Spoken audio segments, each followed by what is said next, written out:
Hej. Det er mig, der hedder Claus Levinsen, og det er mig, der laver hundesengen. Hundesengen fik jeg idéen til, da jeg fik min sidste hvalp. Den var meget, meget sulten, og den spiste 3 fletkurve på en måned. Og da den bad om at få nogle 4 kurve, så tænkte jeg, nej, den skal have noget med lidt mere gods i. Noget, den rigtig kan sætte tænderne i, og som fylder lidt mere maven på den. Så jeg tænkte, jeg vil lave en hundeseng, som... Jeg ville lave den, fordi jeg kunne nemlig ikke købe nogen dengang. Jeg fandt ikke noget. Jeg kiggede på nettet, jeg kiggede i butikker. Så tænkte jeg laver selv en. Og så lavede jeg en solid trækasse med ben på.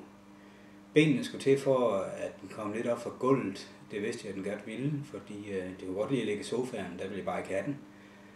Men altså, så fik den sit eget møbel med ben på.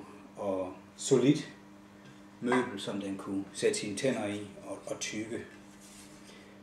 Det her, det er et eksempel på en hvalp, der har sat alle tænderne i her, indtil den ikke havde flere tænder med, jeg tror.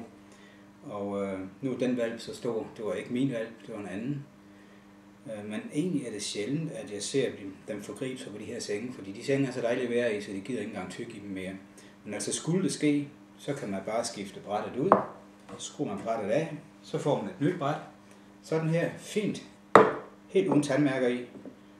Måske en forkert længde, men det skal man nok lige finde ud af. Det skal vi nok finde ud af for dig. Fordi sådan en hundeseng her, den er nemlig bygget til at holde. Den kan holde i rigtig, rigtig mange år. Og det er jeg lidt ked af, fordi så sælger jeg ikke så mange. Det var meget nemmere at sælge fletkurve. Men nu har jeg altså valgt at sælge hundeseng, og så må jeg finde mig i, at de holder så længe som de gør. Det er sådan set den korte historie. Hundesengen, den kan du få i 4 størrelser og forskellige højder. Og du kan få den i naturfarve, som her, det er massiv fyrretræ. Eller du kan få den i sort, og det er sådan set det lige nu. Men man kan jo selv male den, hvis man vil have den rød. Men det vil hunden nok ikke bryde sig om.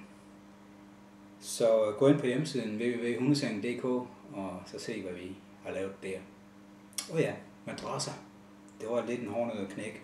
Vi har været rundt og kigget i Kina, og vi har kigget ved jyske, syriske og mange steder, og det er sådan set ikke så let at få lavet madrasser. Vi kan sagtens få lavet hønder, men det at få syet betrækkende, det er for dyrt i Danmark. Men efter at have været rundt og snakket med andre, og i Polen og andre steder, så fandt vi ud af, at det er rart, at vi trods alt bruger dansk arbejdskraft, og vi har nogle korte leveringstider, så må vi så bare betale den ekstra 100 kroner, til det koster at få det lavet her i Danmark. Så vi er i gang med at få lavet betræk nu. Og til de betræk har vi fået lavet nogle hønder. Det her er en tidlig prototype. Sådan her skal den vende. Fordi den har nemlig et blødt lag opad til sådan noget tempuragtigt noget. Det er tryk og varmefølsomt, sådan så det former sig lidt efter den lille hund. Og nedenunder har vi så et lag af noget kraftigt skum. Og i det her tilfælde er det 1 cm i det øverste lag og 3 cm i det nederste. Og det har vi nu øget, sådan, så det i alt er en 6 cm tyk madras, man får. Den leveres i mål, og vi kan også godt lave nogle skæve mål indimellem, hvis det ønskes. Fordi hundesengen, den kan nemlig fås i mange mål, standardmål, men vi kan også bygge en, der passer lige til dig. Altså efter mål. Så tager det 3 uger, og hvis du kan bruge en standardseng, så tager det ikke så lang tid. Så har du den som regel på lager. Det var bare det, jeg ville sige. Tak fordi du gad høre.